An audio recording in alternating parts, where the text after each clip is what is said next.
ನಾವು ಸ್ಕಂದ ಅಶೋಕ್ ಅವ್ರನ್ನ ನೋಡಿರೋದು ರಾಧಾರಮಣ, ಅದಕ್ಕೂ ಮುಂಚೆ ಮಾಡಿದ್ರು ಕೂಡ ನಮ್ಮನ್ನ ಅದು ಹಿಡಿದಿಟ್ಟಿರೋದು. ಹೇಗಿತ್ತು ನಿಮ್ಮ ಜರ್ನಿ? ಈಗ ಒಂದು ಎಷ್ಟು ವರ್ಷ?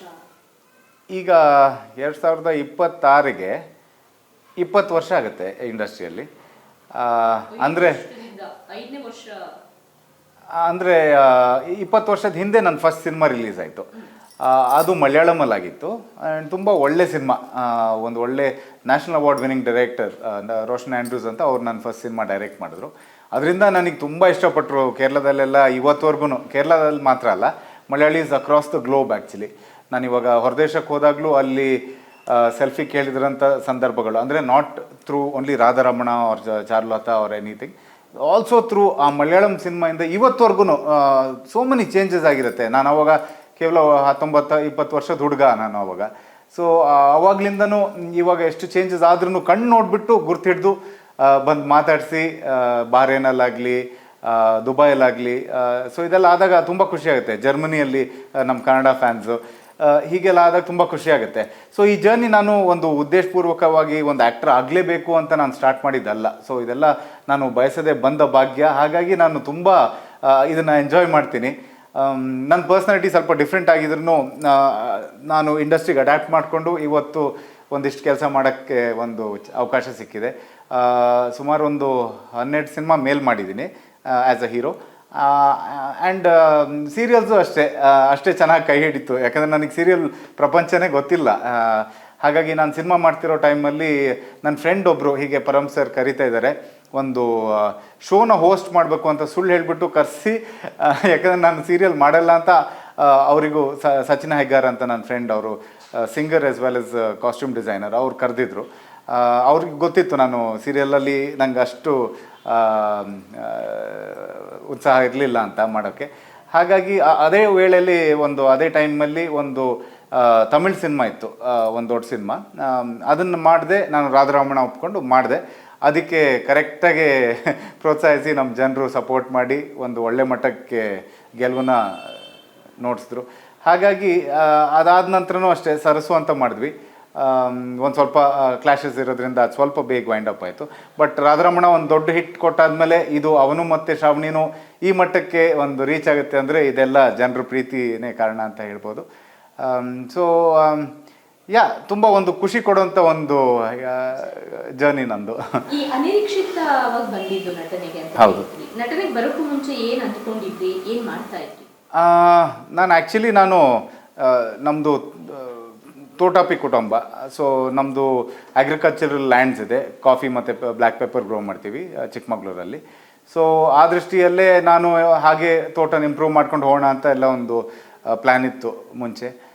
ಅದಲ್ಲದೆ ನಮ್ಮಪ್ಪ ಅವ್ರದ್ದೇ ಒಂದು ಕ್ವಾರಿ ಇತ್ತು, ಜಲಿ ಕ್ರಾಷರ್ ಇತ್ತು. ಸೊ ಇಂಥದ್ರಲ್ಲೇ ಬಿಸ್ನೆಸ್ ಅಥವಾ ಅಗ್ರಿಕಲ್ಚರ್ ಅಂತ ತಲೆಯಲ್ಲಿತ್ತು. ಅದಲ್ಲದೆ ಕ್ರಿಕೆಟ್ ಅಂದರೆ ತುಂಬ ಹುಚ್ಚು ನನಗೆ. ಸೊ ಮೇ ಬಿ ಕ್ರಿಕೆಟರ್ ಆಗ್ತಾಯಿದ್ದೆ. ಇಲ್ಲ, ಆ್ಯಕ್ಚುಲಿ ತುಂಬ ಅರ್ಲಿ ಏಜಸಲ್ಲಿ, ಅಂದರೆ ಸ್ಕೂಲ್ ಆ್ಯಂಡ್ ಕಾಲೇಜ್ ಲೆವೆಲಲ್ಲಿ ಕ್ರಿಕೆಟ್ ಆಡ್ತಾಯಿದ್ದೆ. ಹಾಗೂ ನ್ಯಾಷನಲ್ ಲೆವೆಲ್ ಕ್ಯಾಪ್ಟನ್, ನಾನು ಕರ್ನಾಟಕಕ್ಕೆ ಕ್ಯಾಪ್ಟನ್ ಆಗಿದ್ದೆ ಬೇಸ್ಬಾಲಿಗೆ, ಸಬ್ ಜೂನಿಯರ್ಸ್. ಸೊ ಅದೆಲ್ಲ ಆದಮೇಲೆ ನಾನು ಹೆಚ್ಚು ಗಮನ ಆ ಕಡೆ ಕೊಟ್ಟಿರಲಿಲ್ಲ. ಸೊ ಮೂವೀಸು, ಸೀರಿಯಲ್ಲು ಮತ್ತು ಬೇರೆ ಭಾಷೆ ಸಿನಿಮಾಗಳು ಹೆಚ್ಚು ಮಾಡ್ತಾಯಿದ್ದೆ ಮುಂಚೆ. 2012ವರೆಗೂ, ಚಾರ್ಲತಾ ಆಗೋವರೆಗೂ ನಮ್ಮ ದ್ವಾರಕೇಶ್ ಅವರ ಬ್ಯಾನರ್ ಸಿನಿಮಾದಲ್ಲಿ ನಾನು ಚಾರ್ಲತಾದಲ್ಲಿ ಹೀರೋ ಆಗಿ ಮಾಡಿದೆ ಪ್ರಿಯಾಮಣಿ ಜೊತೆ. ಸೊ ಆವಾಗಲಿಂದ ಒಂದು ಸಿನಿಮಾ ಸೀರಿಯಲ್ ಹೀಗೆ ನಡೀತಾ ಇತ್ತು.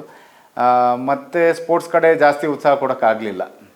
ಹೇಗೆ ಅದು ಫಸ್ಟ್ ಇದರಲ್ಲೇ ಅದರ್ ಭಾಷೆನಲ್ಲಿ ನಿಮಗೆ ಆಯ್ಕೆ ಆಗಿದೆ? ಅದು ನನಗೂ ಆಶ್ಚರ್ಯ ಮೇಡಮ್, ನನಗೆ. ಯಾಕಂದರೆ ಎಲ್ಲ ಭಾಷೆ ಮುಗಿಸಾದ್ಮೇಲೆ ನಾನು ಮಲಯಾಳಂ, ತಮಿಳು, ತೆಲುಗು, ಅದಾದಮೇಲೆ ನಾನು ಫಸ್ಟ್ ಕನ್ನಡ ಸಿನಿಮಾ ಮಾಡಿದ್ದು. ಅಂದರೆ ಇಲ್ಲೇನು ಅವಕಾಶ ಕಮ್ಮಿ ಇತ್ತು ಅಂತ ಅಲ್ಲ, ಪಾಪ ನಂಗೆ ತುಂಬಾ ಅವಕಾಶಗಳು ಕೊಟ್ಟಿದ್ದರು. ಬಟ್ ಕೆಲವೊಂದು ರೀಸನ್ಸಿಂದ ಅದು ನಡೆದಿರಲಿಲ್ಲ ಅವಾಗ. ಇನ್ನೊಂದು ಸಿನಿಮಾದಲ್ಲಿ ಬ್ಯುಸಿ ಆಗಿದ್ದೀನಿ, ಡೇಟ್ಸು. ಆ್ಯಂಡ್ ಆಲ್ಸೋ ನೀವು ತುಂಬ ಬೇಡಿಕೆ ಇಲ್ಲದೆ ಇರೋತ್ತಿಗೆ, ಹೊಸ ಪ್ರತಿಭೆ ಆಗಿರೋತ್ತಿಗೆ ಡೇಟ್ಸ್ ಕ್ಲಾಶ್ ಆದರೆ ಅವರು ನಿಮ್ಮನ್ನು ಇನ್ನೂ ಅದನ್ನ ಅಡ್ಜಸ್ಟ್ ಮಾಡ್ಕೊಂಡು ಮಾಡ್ತೀವಿ ಅಂತ ಏನಿರಲ್ಲ. ಹಾಗಾಗಿ ಈ ಹಂತಕ್ಕೆ ಬರೋಕ್ಕೆ ಸುಮಾರು ಜರ್ನಿ ಆಯಿತು, ಸುಮಾರು ಟೈಮು ಶ್ರಮ ಎಲ್ಲ ಆಯಿತು. ಈಗ ಕನ್ನಡದಲ್ಲೇ ಹೆಚ್ಚು ಗುರುತಿಸ್ಕೊಳ್ತಾ ಇರೋದು, ಸೊ ಅದರ್ ಭಾಷೆ ಅದರ್ ಲ್ಯಾಂಗ್ವೇಜ್ ಏನಾದ್ರು ಮತ್ತೆ ಅವಕಾಶಗಳು ಬರ್ತಾನೆ ಇರ್ತಾವೆ ಮೇಡಮ್. ಆ್ಯಡ್ಸ್ ಮಾಡ್ತೀನಿ ಹೊರಗಡೆ, ಹಾಗೂ ಕತೆ ನರೇಷನು ಮಾಡಿದ್ದಾರೆ. ಬಟ್ ಈ ನಡುವೆ ಸ್ವಲ್ಪ ನಾನು ಇಲ್ಲೇ ಬ್ಯುಸಿ ಆಗಿರೋದ್ರಿಂದ ಅವರಿಗೆಲ್ಲ ಡೇಟ್ಸ್ ಕೊಡೋದು ಸ್ವಲ್ಪ ಕಷ್ಟ ಆಗ್ತಾ ಇದೆ. ಬಟ್ ಮೇ ಬಿ ಅದಕ್ಕೂ ಚಾನ್ಸ್ ಸಿಕ್ಕಿದ್ರೆ ಡೆಫಿನೆಟ್ಲಿ ಮಾಡ್ತೀನಿ. ಸಿನಿಮಾದಲ್ಲಿದ್ದವರು ಸೀರಿಯಲ್ಗೆ ಬರಲ್ಲ ಅಂತ ಅಂದ್ಕೊಂಡಿದ್ರಿ, ಬಟ್ ಒಂದು ಹಿಟ್ ಕೊಟ್ಟಾದ್ಮೇಲೆ ಮತ್ತೆ ಸೀರಿಯಲ್ನಲ್ಲೇ ತುಂಬ ಕಂಟಿನ್ಯೂ ಆಗ್ತಾ ಇದ್ದೀರಾ, ಆ ಕಾರಣ? ಹೌದು, ಯಾಕಂದರೆ ಇವಾಗ ನಾನು ಅದೊಂದು ಪ್ಯಾಟರ್ನು ನೋಡ್ತಾ ಇದ್ದೀನಿ. ಅಂದರೆ ಸಿನಿಮಾ ನಡೆಯಲ್ಲ ಅಥವಾ ಸಿನಿಮಾ ಓಡಲ್ಲ ಅಂತ ಅಲ್ಲ, ಅದು ಹಂಗೆ ಆಗಲೂಬಾರ್ದು. ಯಾಕಂದರೆ ಇದು ನಮ್ಮ ಕನ್ನಡ ಸಿನಿಮಾ, ನಾವು ಮಾಡಿರುವಂಥ ಸಿನಿಮಾ ಪ್ರತಿಯೊಬ್ಬ ವೀಕ್ಷಕರಿಗೂ ರೀಚ್ ಆಗಬೇಕು, ಒಂದು ಥಿಯೇಟ್ರಿಗೆ ಬಂದು ನೋಡೋಂಗಾಗಬೇಕು. ಬಟ್ ಜನರಲಿ ಈಗ ಒಂದು ವರ್ಷದಲ್ಲಿ ಅವನು ಮತ್ತು ಶ್ರಾವಣಿ ಶುರು ಆದಮೇಲೆ ಒಂದು 6 ಕತೆ ಕೇಳಿದರೆ ಅದರಲ್ಲಿ ಇಂಪ್ಲಿಮೆಂಟ್ ಆಗಿರೋದು ಯಾವುದೂ ಇಲ್ಲ, ಫ್ಲೋರಿಗೆ ಹೋಗಿರೋಂಥದ್ದು ಅಥವಾ ರಿಲೀಸ್ ತನಕ ಬಂದಿರೋದು ಯಾವುದೂ ಇಲ್ಲ. ಸೊ ಹೀಗೆಲ್ಲ ತುಂಬ ಸಮಸ್ಯೆಗಳಿದೆ. ಭೈರಾದೇವಿ ಅಂತ ಒಂದು ಸಿನಿಮಾ ಮಾಡಿದೆ, ರಾಧಿಕಾ ಕುಮಾರಸ್ವಾಮಿ, ರಮೇಶ್ ಅರವಿಂದ್ ಅವರು, ಅನುಪ್ರಭಾಕರ್ ಜೊತೆ. ಆ ಸಿನಿಮಾ ರಿಲೀಸ್ ಆಯಿತು. ಬಟ್ ಅಗೇನ್ ಪ್ರಮೋಷನ್ಸು ಎಲ್ಲದೂ ಮ್ಯಾಟ್ರ್ ಆಗುತ್ತೆ. ಸೊ ಈ ಸಂದರ್ಭದಲ್ಲಿ ಮೂವೀಸ್ ನಾವು ಪ್ರಯಾರಿಟೈಸ್ ಮಾಡ್ತಾ ಇರೋದು ಆಡಿಯನ್ಸ್ ಜಾಸ್ತಿ ಇಲ್ಲ. ಯಾಕಂದರೆ ಇದು OTTಗೆ ಬರುತ್ತೆ, ಎನಿವೇಸ್ ಅಲ್ಲಿ ನೋಡ್ತೀವಿ.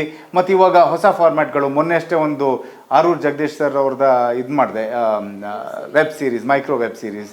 ಸೊ ಈ ಥರ ಮೆಂಟಾಲಿಟೀಸ್ ಚೇಂಜ್ ಆಗ್ತಿರೋತ್ತಿಗೆ ನಾವು ಅಡ್ಯಾಪ್ಟ್ ಆಗಬೇಕು, ಕಾಲ ತಕ್ಕಂಗೆ ಕುಣಿಬೇಕು ಅಂತಾರಲ್ಲ, ಹಾಗೆ ಒಂದು ಇಂಟರ್ಪ್ರಿಟೇಷನ್ ನಂದು.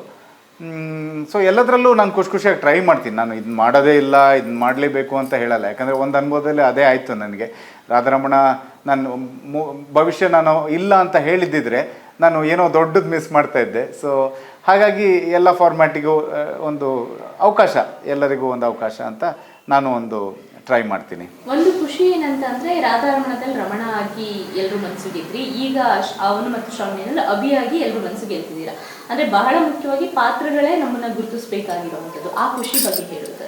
ಖಂಡಿತವಾಗ್ಲೂ. ಸೊ ಈ ಸಂದರ್ಭದಲ್ಲಿ ಎಲ್ಲ ರೈಟರ್ಸ್ನು ತುಂಬ ಕ್ರೆಡಿಟ್ ಮಾಡಬೇಕು ಅಂತ ಇಷ್ಟಪಡ್ತೀನಿ. ಯಾಕಂದರೆ ಅವರು ಒಂದು ಔಟ್ಲೈನ್ ಅಂತ ಏನು ಸ್ಕೆಚ್ ಮಾಡಿರ್ತಾರೆ, ನಾವು ನಮ್ಮತನ, ನಮ್ಮ ಫ್ಲೇವರು, ನಮ್ಮ ಒಂದು ಶೈಲಿಯಲ್ಲಿ ಏನೇ ಹೇಳೋದು ಎಲ್ಲ ಇಷ್ಟ ಆದ್ರೂ ಜನಕ್ಕೆ, ಅವರೊಂದು ಔಟ್ಲೈನ್ ಅಂತ ಒಂದು ಸ್ಕೆಲಿಟನ್ ಸ್ಟ್ರಕ್ಚರ್ ಮಾಡಿರ್ತಾರಲ್ಲ, ಅದರಿಂದನೇ ನಾವು ಬಿಲ್ಡ್ ಮಾಡೋಕ್ಕೆ ಸಾಧ್ಯ ಆಗೋದು.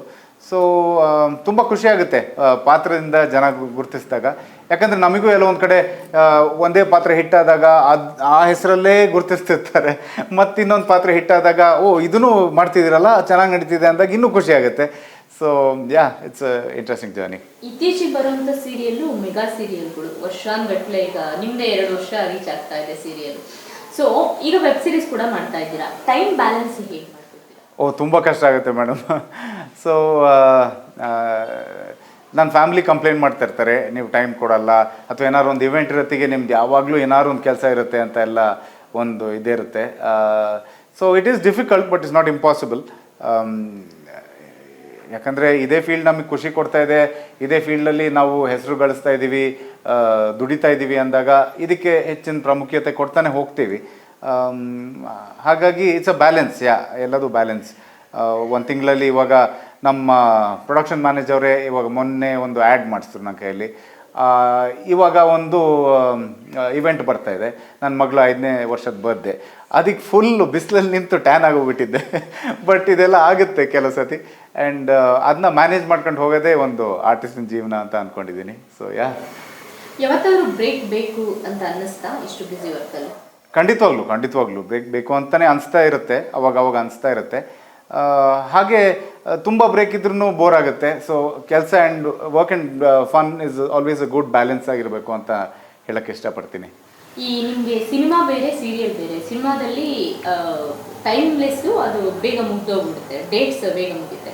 ಬಟ್ ಸೀರಿಯಲ್ ಹಂಗಲ್ಲ, ತೆಗ್ತಾನೇ ಇರುತ್ತೆ. ಬಟ್ ಇಲ್ಲಿ ಸಣ್ಣ ಒಂದು ಆ ಕಡೆ ಈ ಕಡೆ ಫ್ರೇಮ್ ಮಿಸ್ ಆದ್ರೂ ರಿಟೇಕ್ಸ್ ಜಾಸ್ತಿ ಆಗುತ್ತೆ.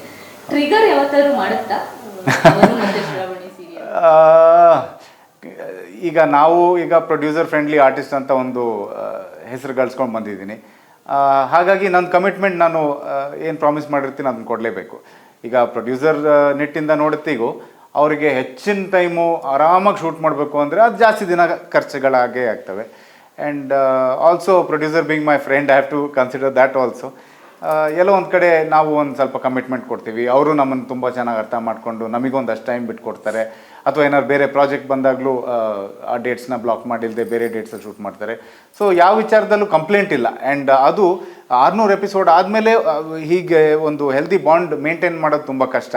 ಇದಕ್ಕೆ ಪಾತ್ರಧಾರಿಗಳಾಗಿರೋಂಥ ಪ್ರೊಡ್ಯೂಸರ್ ಆಗಲಿ, production manager, cashier, or other co artist or technicians ಎಲ್ಲರೂ ಒಂದು ಪಾತ್ರ ಪ್ಲೇ ಮಾಡಿದ್ದಾರೆ. ಸೊ ತುಂಬ ಖುಷಿ ಆಗುತ್ತೆ.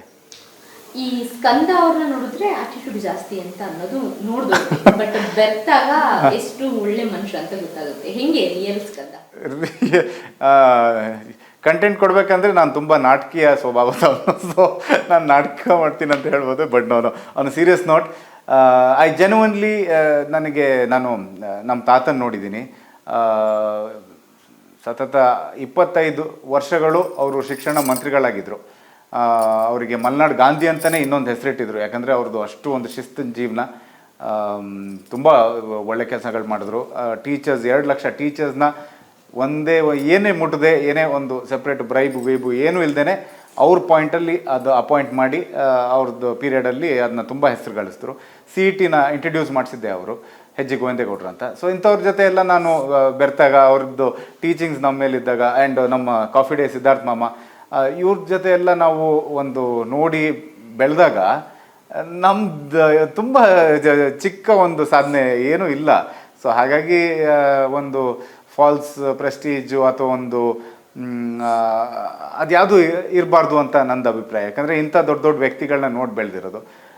ಇವರೇ ಎಷ್ಟು ಹಂಬಲ್ ಆ್ಯಂಡ್ ಸಿಂಪಲ್ ಆಗಿರೋತ್ತಿಗೆ I feel it's unnecessary. Coffee estate ಎಲ್ಲ ಇರೋದ್ರಿಂದ ನೀವು ಯಾವತ್ತಾದ್ರೂ ಕಾಫಿ ಅಂದರೆ ಕಾಫಿ ಡೇ ಥರ ಬಿಸ್ನೆಸ್ ಏನಾದ್ರು ಮಾಡ್ಬೇಕಂತ ಅಂದ್ಕೊಂಡಿದ್ರ? ಇಲ್ಲ, ಆ ಮಟ್ಟಕ್ಕೆ ಆ ಆಲೋಚನೆಗಳು ಹಾಗಿರಲಿಲ್ಲ. ಡೆಫಿನೆಟ್ಲಿ ಒಂದು ರೆಸಾರ್ಟ್ ಮಾಡ್ಬೋದು ಅಂತ ಏನೋ ಒಂದು ಥಾಟ್ ಇತ್ತು.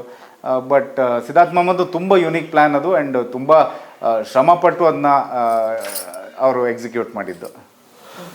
ಈಗ ಸದ್ಯಕ್ಕೆ ಸೀರಿಯಲ್ ಅವನು ಮತ್ತೆ ಶ್ರಾವಣಿ ಮಾಡ್ತಾ ಇದ್ದೀರಾ, ಇದನ್ನು ಹೊರತುಪಡಿಸಿ ಸಿನಿಮಾ ಬೇರೆ ವರ್ಕ್ ಏನಿದೆ? ಸಿನಿಮಾಗಳು ಮಾಡ್ತಾ ಇರ್ತೀನಿ ಅವಾಗ. ಇವಾಗ ಆಲ್ರೆಡಿ ನಾನು ಹೇಳ್ದಂಗೆ ಒಂದು 5 to 6 ಸ್ಟೋರೀಸ್ ಕೇಳಿದ್ದೀನಿ. ಯಾವುದಾದ್ರೂ ಒಂದು ಬೇಗ ಇಂಪ್ಲಿಮೆಂಟ್ ಆಗಬೇಕು. ಅದನ್ನ ಹೊರತುಪಟ್ಟು ಇದನ್ನ ಮೈಕ್ರೋ ವೆಬ್ ಸೀರೀಸ್ ಮಾಡ್ತಾ ಇರ್ತೀವಿ. So that's about it. Thank you ma'am. Nice talking to you.